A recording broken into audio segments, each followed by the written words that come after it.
എൻ്റെ പേര് രവി.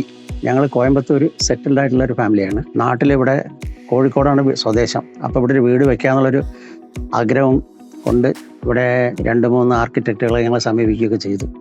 അപ്പോൾ അതിലൊന്നൊരു തൃപ്തി വരാതെ അങ്ങനെ വേറെ ഒരു റെഫറൻസിലാണ് ബ്രിജേഷിനെ കിട്ടിയത്. അങ്ങനെ അന്ന് മുതലേ ഞങ്ങൾ സംസാരിച്ചു, ഞങ്ങളുടെ ഐഡിയാസ് ഒക്കെ പറഞ്ഞു. കാരണം ഒരു ഫ്ലോറിലൊരു വീടാണ് വേണ്ടതെന്നാണ് ഭാര്യയ്ക്ക് വളരെ നിർബന്ധം ഉണ്ടായിരുന്നത്. ക്ലീനിങ്ങിനും പിന്നെ എല്ലാ മെമ്പേഴ്സുമായിട്ട് ഒരേ ഫ്ലോറിൽ എല്ലാവരും മിങ്കിൾ ചെയ്തിരിക്കാനുള്ള ഒരു കൺസെപ്റ്റിൽ മുകളിൽ വേണ്ട, ഒരു ഫ്ലോറായിട്ടുള്ളൊരു വീട് തന്നെ വേണമെന്ന് വിചാരിച്ച് അങ്ങനെ ആണ് ഇത് തുടങ്ങിയത്.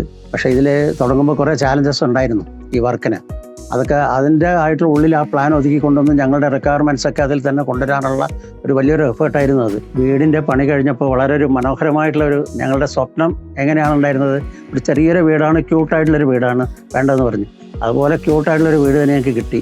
അതുകൊണ്ട് ഞങ്ങളെല്ലാവരും ഞങ്ങളുടെ ഫാമിലി മെമ്പേഴ്സും റിലേറ്റീവ്സും എല്ലാവരും ഹാപ്പിയാണ്. ബ്രിജേഷിൻ്റെ വർക്കിനെ കുറിച്ച് പറയുകയാണെങ്കിൽ അത് എവിടെ കണ്ടാലും ഇത് ഇന്ന ആളുടെ ഒരു വർക്കാണെന്നുള്ളൊരു സൈൻ അതിലുണ്ടാവും. കാരണം അതേ തരത്തിലുള്ള ഒരു വർക്കിൻ്റെ പാറ്റേണും അതിൻ്റെ ഡിസൈനും പുള്ളിയുടേതായിട്ടൊരു ടച്ച്. ഇപ്പോൾ ഞങ്ങൾ സാധനങ്ങൾ പർച്ചേസ് ചെയ്യാൻ പോകുമ്പോൾ ഞങ്ങളുടെ ആ ടേസ്റ്റ് കണ്ടപ്പോൾ ഇത് ബ്രിജേഷിൻ്റെ ആർക്കിടെക്റ്റ് ബ്രിജേഷാണോ എന്ന് അവരിങ്ങോട്ട് ചോദിച്ചു. അപ്പോൾ കോഴിക്കോട് എന്ന് പറയുകയാണെങ്കിൽ പുള്ളിയുടെ ആ ഒരു സ്റ്റൈൽ, അത് വേ ഓഫ് കൺസ്ട്രക്ഷൻ, അതെല്ലാം അത് വളരെ മനോഹരമായിട്ടുള്ളൊരു സംഗതിയാണ്. അവർ ഐഡൻറ്റിറ്റിയോട് കൂടി ചെയ്യുന്ന ഒരു ആർക്കിടെക്റ്റാണെന്ന് ഞാൻ ഉറപ്പിച്ച് പറയുകയാണ്.